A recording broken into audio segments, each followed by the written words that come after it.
very good morning, welcome back. It's a Friday morning on your Feel Good Breakfast show as we spread inspiration and feel good vibes all around. Now, while Muslims and Jews may be at loggerheads all throughout the world or in parts of the world, in Cape Town they have established a cordial relationship that is based on mutual respect and peaceful existence. And these are the sentiments that will be celebrated when the Cape Muslim community will break fast for Eid alFitr on Friday at the Christ King Anglican Church. And here to talk to us about this very momentous occasion are Dr. Taj Haji, he's the president of Open Mosque, Derek Hanslow, a representative of the Anglican Church, and Rabbi Greg from the Jewish community. Thank you very much for joining us this morning. Thank you. Good morning. Good morning. Now, Dr. Haji, what is Eid alFitr and when exactly is it observed and how is it observed?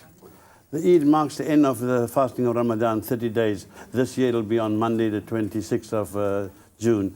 And Muslims worldwide, especially in South Africa, will be celebrating the end of the fast and the resumption of, so to speak, normal life. But hopefully with a recharged spiritual battery so that you've been connected to God, re-intensify your relationship with the Creator, at the same time also providing much needed comfort to the destitute, the deprived and the dispossessed. In other words, the big L of Islam, venerating the Creator and serving society. So Eid on Monday will be marking that. All right. And Derek, this is quite a unique interfaith gathering that you're bringing together, and one that is not regularly seen all around the world. And tell me about how you're planning on bridging these differences of faith and culture during this meeting.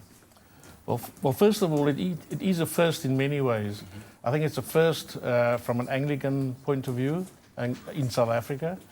And secondly, I think it's a first that our congregation and all those that will be there will be hearing and seeing, and there will be pamphlets about the call to prayer, what we hear in the morning, sometimes we complain about, so that they can understand it and know that they're not just making a noise in the early hours of the morning, you know, and we got to know what they're doing and why they're doing it, because we read in the Bible, we're not reading the Quran in our daily life. Yeah, and I think that so access to the Quran on a regular basis, I think, is only going to help the relationship between the two faiths. And Rabbi Greg, from a Jewish community point of view, what do you think is it that the big motive behind this breakfast? Well, I think that when we hosted Imam Taj in our synagogue and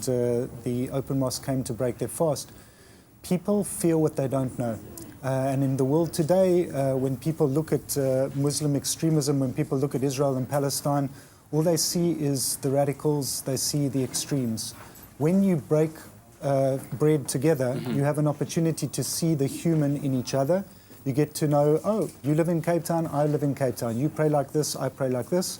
And the barriers come down and friendships are born. I mean, and so it's no secret, of course, the war, the ongoing war in the Middle East and the occurrences of terror that we see all around the world that are attributed to certain groups.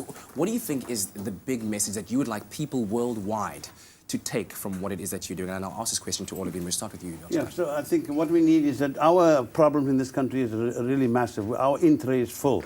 We have Zuma, we have Zilla, we have non-service delivery, we have all kinds of issues. The last thing we need now is to add the Middle Eastern problems to our in-tray. And that means we do not want to see the fanaticism and the fundamentalism that's permeating in the Middle East and even Europe now to come to South Africa. We want to make sure that the relationship between Jews, Christians and Muslims is one of harmony and peaceful coexistence. And so this is a major step forward in showing how ordinary people, Jews, Christians, Muslims, can live together, pray together and respect one another. Yeah. And gentlemen, would you agree? I would certainly agree with that. I would certainly agree with that, because all we're seeing today on our TVs, internationally admittedly, is the situation in the Middle East, and now we see it in England, we see it in America, all over, and we say, do we really want that in South Africa? You know, and therefore, let's talk to each other. Yeah. And I think, Katlego, South Africa is a place of miracles. We're the place that went from apartheid to a new South Africa, we can be the example to the rest of the world. We can say Jews, Christians, and Muslims get on here. Why can't they get on in the rest of the world? Yeah. Well, thank you very much for joining us this morning and being the shining example that you are, showing that the cooperation of interfaith can really lead to extraordinary results, and we wish you all of the best. And this is all happening, of course, on Friday, the 23rd of June at 163 Milner Road, Claremont at 5:30 p.m. And everyone is welcome to join. Thank you so much. Thank you. Thank you.